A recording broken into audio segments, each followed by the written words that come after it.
सुनिए बात, हम इंटिमिडेट नहीं होंगे, हम नरेंद्र मोदी से नहीं डरते हैं। समझ गए बात? कर लें जो करना है, कुछ फर्क नहीं पड़ेगा। जो मेरा काम है देश की रक्षा करना, लोकतंत्र की रक्षा करना, देश में जो हार्मनी है उसको मेंटेन करना, वो मैं करता रहूंगा। ये कुछ भी कर लें। राहुल गांधी से भारतीय जनता पार्टी की बौखलाहट इस कदर बढ़ गई है दोस्तों कि जो आशंका राहुल गांधी ने रात 2 बजे जाहिर की थी कि ईडी, जांच एजेंसी ईडी उन पर कभी भी दबिश डाल सकती है, अब अचानक तमाम अखबारों में ये खबरें जो है वो जोर पकड़ रही हैं कि राहुल गांधी को नेशनल हेरल्ड मामले में पूछताछ के लिए ईडी बुला सकती है। मैं आपको बतलाना चाहूंगा कि भारत समाचार इस मुद्दे पर क्या कह रहा है। दिल्ली राहुल गांधी को ईडी पूछताछ के लिए बुला सकती है। जल्द ही राहुल गांधी को ईडी नोटिस भेज सकती है। ईडी नेशनल हेरल्ड मामले में पूछताछ कर सकती है। और मैं आपको बतलाना चाहूंगा दोस्तों, 2022 में राहुल गांधी को बुलाया गया था। अब आप कहेंगे कि वजह क्या है?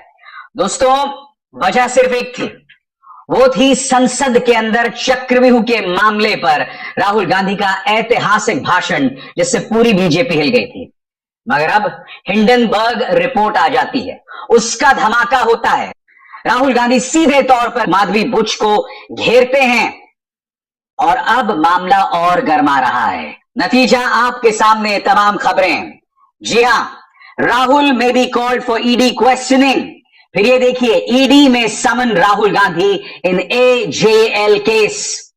इसका मतलब राहुल गांधी ने जो कुछ दिनों पहले ट्वीट किया था वो कितना सही था। और आपको ये समझना पड़ेगा कि राहुल गांधी की तरफ दो तरफा प्रहार हो रहा है। एक तरफ जांच एजेंसीज के जरिए उन पर दबाव डाला जा रहा है, और मुझे ताज्जुब नहीं होगा कि अगर उन्हें गिरफ्तार भी कर लिया जाए। ये मत भूलिए कि अरविंद केजरीवाल को कैसे गिरफ्तार किया गया था। ये मत भूलिए कि मनीष सिसोदिया 17 महीने तक जेल में थे और अब सीबीआई और ईडी दोनों केस में उन्हें बेल मिल गई है। अरविंद केजरीवाल को ईडी के केस में बेल मिल गई है और अब ईडी राहुल गांधी को बुला रही है। इंतजार कीजिए दोस्तों, मैं आपको बतलाना चाहूंगा कि राहुल गांधी को बदनाम करने, उन्हें देशद्रोही बताने के लिए भारतीय जनता पार्टी क्या क्या नहीं कह रही है। मगर मैं आपको एक एक करके राहुल गांधी के वो बयानात सुनाना चाहता हूं। सबसे पहले वो बयान जिससे भाजपा बुरी तरह से हिली हुई है। राहुल गांधी ने जब 6 लोगों का नाम लेकर कहा था कि इन लोगों की वजह से देश का आम आदमी जो है वो चक्रव्यूह में फंसा हुआ है। कुरुक्षेत्र में एक युवा को, अभिमन्यु को 6 लोगों ने चक्रव्यूह में मारा था। 6 चक्रव्यूह में फंसाकर मारा था। सर, चक्रव्यूह के अंदर डर होता है, हिंसा होती है, और अभिमन्यु को चक्रव्यूह में फंसाकर, ट्रैप कर 6 लोगों ने मारा। मैंने चक्रव्यूह के बारे में थोड़ी रिसर्च की और पता लगा कि चक्रव्यूह का एक दूसरा नाम होता है पद्मव्यूह, मतलब लोटस फॉर्मेशन। तो जो चक्रव्यूह होता है स्पीकर सर, वो लोटस के शेप में होता है, कमल के फूल के शेप में होता है। 21वीं सदी में सर एक नया चक्रव्यूह तैयार हुआ है स्पीकर सर, वो भी लोटस की शेप में है सर, और उसका चिन्ह प्रधानमंत्री जी अपनी छाती पर लगा के चलते हैं। सर, जो अभिमन्यु के साथ किया गया था, जो अभिमन्यु को चक्रव्यूह में फंसाया गया था, वही हिंदुस्तान के साथ किया गया है। हिंदुस्तान के युवाओं के साथ, हिंदुस्तान के किसानों के साथ, हमारी माताओं बहनों के साथ, स्मॉल बिजनेसेस के साथ, मीडियम साइज बिजनेस के साथ। सर, अभिमन्यु को 6 लोगों ने मारा था। उनके नाम द्रोणाचार्य, कर्ण, कृपाचार्य, कृतवर्मा, अश्वत्थामा और शकुनी। सर, आज भी चक्रव्यूह के बीच में 6 लोग हैं। सर, चक्रव्यूह के बिल्कुल सेंटर में, चक्रव्यूह में हजारों लोग होते हैं सर, मगर उसके बिल्कुल सेंटर में 6 लोग कंट्रोल करते हैं। ऐसे उस टाइम 6 लोग कंट्रोल करते थे, वैसे आज भी 6 लोग कंट्रोल कर रहे हैं। चक्रव्यूह को नरेंद्र मोदी जी, अमित शाह जी, मोहन भगवत जी, अजीत दोवल, अंबानी और अदानी जी कंट्रोल कर रहे हैं। प्लीज एक मिनट। और फिर याद कीजिए दोस्तों, किस तरह से उन्होंने कहा था कि देश के सामने दो मॉडल्स हैं। एक तरफ जनता को चक्रव्यूह में फंसाया जा रहा है, मगर दूसरी तरफ वो सोच जो कि शिवजी की बारात की तरह है, जिसमें सब लोग हमारे साथ हैं। ये तमाम मुद्दे भारतीय जनता पार्टी को चुभ रहे हैं। नतीजा, राहुल गांधी 2 बजे ट्वीट करते हैं कि ईडी दस्तक देने वाली है। सुनिए, शिवजी की बारात बनाम चक्रव्यूह पर राहुल गांधी ने क्या कहा था। तो पद्मवी वाले लोग हैं सर, जो कमल फॉर्मेशन वाले लोग हैं, उनको हिंदुस्तान का नेचर नहीं समझ आया। हिंसा, नफरत हिंदुस्तान का नेचर नहीं है। चक्रव्यूह हिंदुस्तान का नेचर नहीं है। हिंदुस्तान का नेचर अलग है। हिंदुस्तान के नेचर के बारे में अब मैं आपको बनाना चाहता हूं। हर धर्म में चक्रव्यूह के खिलाफ फॉर्मेशन होता है, हर धर्म में। माननीय सदस्य, आप जानते हो हिंदू धर्म में चक्रव्यूह का ऑपोजिट क्या होता है, जानते हो आप चेयर को एड्रेस। मैं बताता हूं सर। शिव की बारात होती है सर। शिव की बारात में कोई भी आ सकता है, किसी भी धर्म का कोई भी व्यक्ति आ सकता है, बारात में आ सकता है, नाच सकता है, गा सकता है, अपना सपना देख सकता है। सर, गुरु नानक जी, सिखों की बात करी जाए तो सेवा करने से किसी को नहीं रोका जा सकता है, लंगर से किसी को बाहर नहीं फेंका जा सकता है। सर, इस्लाम में कोई भी मस्जिद में आ सकता है, चर्च में कोई भी घुस सकता है, संघा में कोई भी आ सकता है सर, मगर इनके चक्रव्यूह में सिर्फ 6 लोग हैं सर। तो ये लड़ाई शिव की बारात और चक्रव्यूह के बीच में है। हम चक्रव्यूह तोड़ते हैं, हम चक्रव्यूह तोड़ने का काम करते हैं। मनरेगा, हरी क्रांति, आजादी, कॉन्स्टिट्यूशन, ये चक्रव्यूह को तोड़ने के काम हैं। इससे देश में खुशी आती है, डर मिटता है, कॉन्फिडेंस आती है। आप पद्मव्यूह चक्रव्यूह बनाने का काम करते हो। चक्रव्यूह शिव की बारात को हरा ही नहीं सकता है। आप अपने इतिहास को देखिए। आप अपने आप को हिंदू कहते हो, आप हिंदू कहते हो, आप हिंदू धर्म को समझते नहीं हो। दिक्कत यहां पर यह है दोस्तों कि ईडी और जांच एजेंसीज को लेकर हमारे राजनेताओं में डर पूरी तरह से गायब हो गया है, और देश की जनता भी जांच एजेंसीज की जो कार्रवाई होती है ना दोस्तों, उसे भी बहुत शक की निगाह से देखती है। इसीलिए राहुल गांधी नहीं डरते। राहुल गांधी तो वैसे भी बीजेपी, प्रधानमंत्री नरेंद्र मोदी और एजेंसी से नहीं डरते। इनफैक्ट उन्होंने बताया था कि जब जांच एजेंसीज ने उनसे 40 घंटे पूछताछ की थी, तब उन्होंने जांच एजेंसी से क्या कहा था। उन्होंने जांच एजेंसी से कहा था कि यह मत सोचिए कि आपने मुझे बुलाया है, यह सोचिए कि मैं यहां खुद आया हूं, और खुद आने की क्या वजह थी राहुल गांधी ये गिना रहे हैं। सुनिए, मैंने ईडी के अफसर से बोला, ईडी के अफसर मुझे इंटेरोगेट कर रहे थे, और मैंने उनसे बोला कि देखिए, आप सोच रहे हो कि आपने मुझे यहां बुलाया है, मगर आप गलतफहमी में हो। आपने मुझे यहां नहीं बुलाया, मैं यहां आया हूं।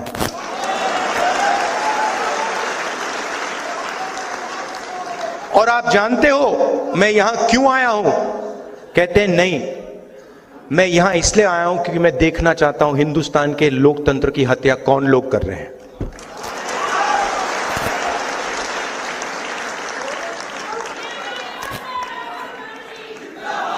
मतलब आप क्या समझे हो?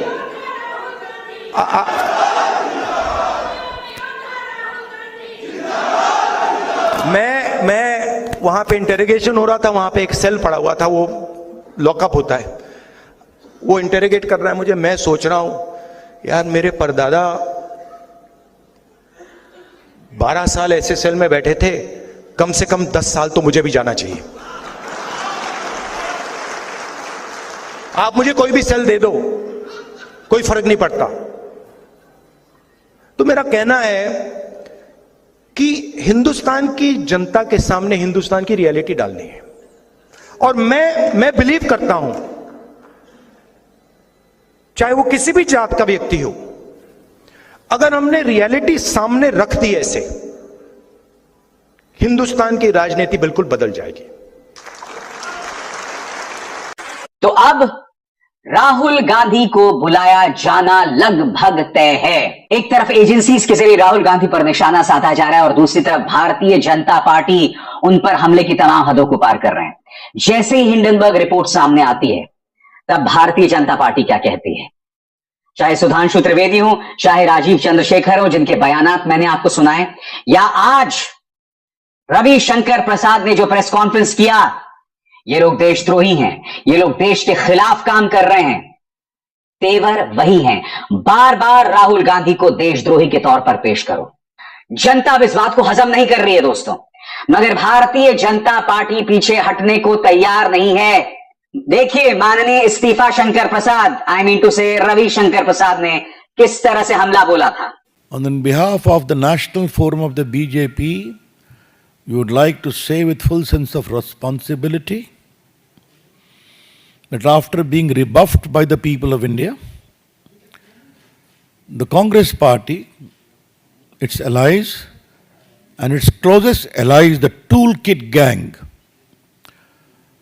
have conspired together to usher in economic anarchy and instability in India.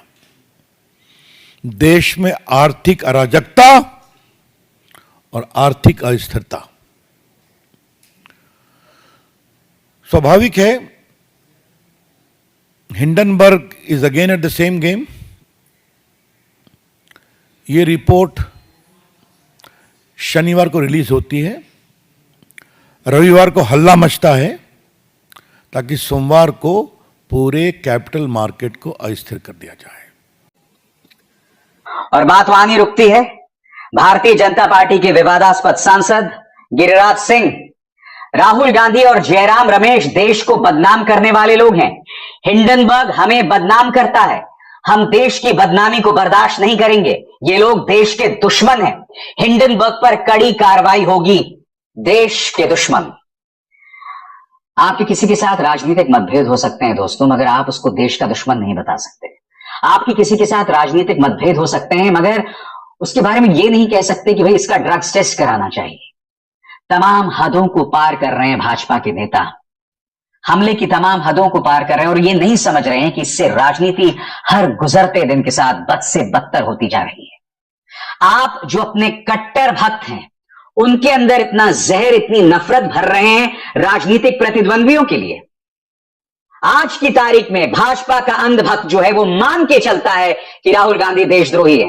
वो ये मान के चलता है कि उसकी सांठगांठ देश विरोधी ताकतों के साथ है, चाइना के साथ, पाकिस्तान के साथ वो साजिश रच रहा है। आपकी स्क्रीन पर ये है भाजपा की सांसद नहीं, मैंने ट्रोल मानता हूं, कंगना रनावत। इनका एक और बयान आया है। क्या बयान दे रही, बहुत खतरनाक है। ये राहुल गांधी को नफरती, खतरनाक और कड़वा आदमी बता रही हैं। अंग्रेजी में बयान है, हिंदी में अनुवाद करता चलूंगा। Kangana Ranaut, Rahul Gandhi is the most dangerous man, he is bitter, poisonous and destructive. Rahul Gandhi सबसे खतरनाक आदमी है, वो जहरीला है, नफरती है और तबाही मचाने वाला है। His agenda is that if he can't become the prime minister, then he might as well destroy the nation. Kangana कह रही है राहुल गांधी की ये सोच है कि अगर वो प्रधानमंत्री नहीं बन सकते तो देश को ही बर्बाद कर दो। आगे, Hindenburg report targeting our stock market that Rahul Gandhi was endorsing last night has turned out to be a damp squib. वो कह रहे हैं कि हिंडनबर्ग रिपोर्ट जो है वो खोदा पहाड़ निकली, चूहिया निकली, जहां पर साफ तौर पर कॉन्फ्लिक्ट ऑफ इंटरेस्ट दिखाई दे रहा है। इस मामले की आप जांच करने को नहीं तैयार हो, उसको लेकर इस तरह की बातें। आगे क्या कहती है Kangana? He is trying everything to destabilize this nation, its security and its economy. वो कहती हैं कि राहुल गांधी इस देश को, इसकी सुरक्षा को और इसकी अर्थव्यवस्था को बर्बाद कर देना चाहते हैं। Mr. Gandhi, get ready to sit in the opposition all your life, and the way you suffering, get ready to suffer the glory, the growth and the nationalism of the people of this nation. They will never make you their leader. You are a disgrace. यहां पर वो कह रही है कि राहुल गांधी, जिंदगी भर आप विपक्ष में बैठने को तैयार रहिए, देश की जनता आपको कभी अपना नेता नहीं मानेगी। आप एक डिस्ग्रेस हैं, आप एक कलंक हैं। आपको यह भी समझना पड़ेगा कि राहुल गांधी किस तरह से भारतीय जनता पार्टी की आंखों की किरकिरी बने हुए हैं। अब इस तस्वीर को ही देखिए, ये संसद के सत्र के खत्म होने पर खींची गई तस्वीर। इसमें आप देख सकते हैं राहुल गांधी हंस रहे हैं, मगर प्रधानमंत्री नरेंद्र मोदी का चेहरा किस तरह से उतरा हुआ है। जानकार ये कह रहे हैं कि प्रधानमंत्री नरेंद्र मोदी का चेहरा इसी तरह से राहुल गांधी के सामने उतर जाता है। याद कीजिएगा, प्रधानमंत्री ने किस तरह से ये तक कह डाला था कि प्रधानमंत्री का गला घोंटा जा रहा है। 2.5 घंटे तक देश के प्रधानमंत्री का गला घोंटने का, उनकी आवाज को रोकने का, उनकी आवाज को दबाने का लोकतांत्रिक परंपराओं में कोई स्थान नहीं हो सकता है और इसका कोई पश्चाताप तक नहीं है, दिल में दर्द तक नहीं है। ये राहुल गांधी की नीतियों का कहीं ना कहीं उनकी पॉलिसीज और उनकी राजनीति का असर ही दिखाई दे रहा है कि प्रधानमंत्री का चेहरा उनके सामने बुरी तरह से उतर जाता है। कभी देशद्रोही, कभी कलंक, कभी तबाही मचाने वाला राहुल गांधी पर जब पप्पू वाला प्रोपेगेंडा फेल हो गया, तो अब देखिए किस तरह से उनके खिलाफ जहर उगला जा रहा है। मेरी नसीहत राहुल गांधी और उनके सुरक्षा में लगे लोगों को, और यह नसीहत को बहुत गंभीरता से लीजिएगा। पंडित नेहरू के बाद अगर आरएसएस किसी से इतनी ज्यादा नफरत करती है तो वो राहुल गांधी हैं, क्योंकि राहुल गांधी ने कभी भी धर्मनिरपेक्षता के साथ समझौता नहीं किया, वो कभी भी आरएसएस के साथ हाथ नहीं मिलाते हैं और वो बगैर झुके हमला बोलते रहते हैं। पंडित नेहरू आज जिंदा नहीं, मगर उन्हें बदनाम करने की कोशिश आज भी की जा रही है। प्रधानमंत्री नरेंद्र मोदी उन पर हमला करने का कोई मौका नहीं छोड़ते हैं। आज जो मुकाम पंडित नेहरू का है, वही मुकाम राहुल गांधी का आरएसएस, बीजेपी और उनके नफरती चिंटुओं की आंखों में है। क्यों? क्योंकि ये आदमी समझौता नहीं करता है, ये आदमी पीछे नहीं हटता है, ये आदमी बगैर फिल्टर के आरएसएस, बीजेपी और प्रधानमंत्री पर हमला बोलता है। याद कीजिएगा किस तरह से संसद में कहा था कि आप लोग नफरत की बातें करते हैं, आप में जहर भरा हुआ है, और तब उनके इस बयान को तोड़ मरोड़ कर राहुल गांधी को हिंदू विरोधी पेश किया गया था।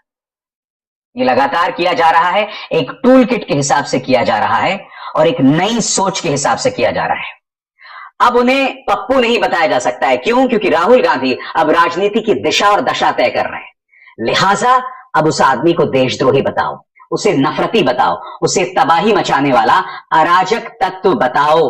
भाजपा जानती है कि उसकी सत्ता को अगर कोई चुनौती दे सकता है राष्ट्रीय तौर पर, तो राहुल गांधी है। क्षेत्रीय स्तर पर 2 लोग उसके लिए सिरदर्द का सबब बने हुए हैं, अखिलेश यादव और तेजस्वी यादव। तो कहीं ना कहीं ये 3 चेहरे भारतीय जनता पार्टी के लिए जबरदस्त सिरदर्द का सबब हैं, और इन तीनों में सबसे ऊपर राहुल गांधी हैं। इसीलिए कंगना रनावत, इसलिए गिरिराज सिंह, इसलिए रविशंकर प्रसाद, सुधांशु त्रिवेदी, राजीव चंद्रशेखर राहुल गांधी के लिए जहर उगल रहे हैं, और समानांतर तौर पर एजेंसीज उनसे पूछताछ कर रही हैं। यह है सारा टूल किट दोस्तों। अगर समझ सको तो समझ जाओ।